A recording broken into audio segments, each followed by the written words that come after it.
আসসালামু আলাইকুম। আজকে থানকুনি পাতার ভর্তা করে দেখাবো কিভাবে আমরা এই থানকুনি পাতার ভর্তা করে খাই। আশা করি আপনাদের রেসিপিটা ভালো লাগবে।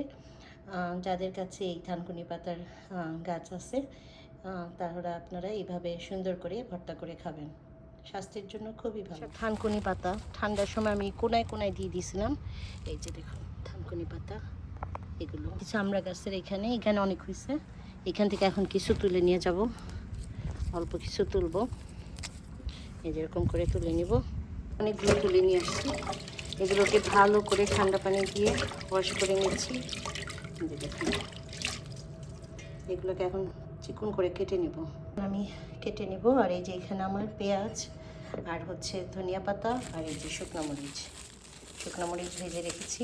এগুলোকে চিকন করে কেটে নিতে হবে, অনেক পাতলা করে কাটতে হবে।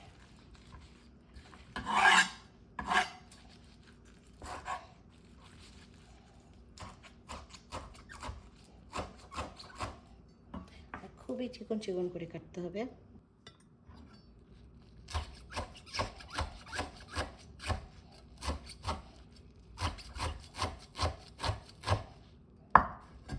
দেখুন ঠিক এরকম চিকন হতে হবে। এখন সামান্য একটু সল্ট দিয়ে শুকনো মরিচটাকে আগে ভালো করে পাতলা করে নেব।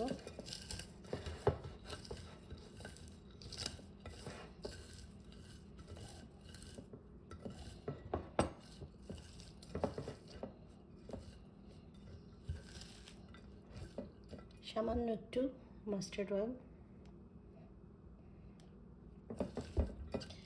এখন এই যে থানকুনি পাতাগুলো কাটা, এটাকে মিক্স করে ফেলব।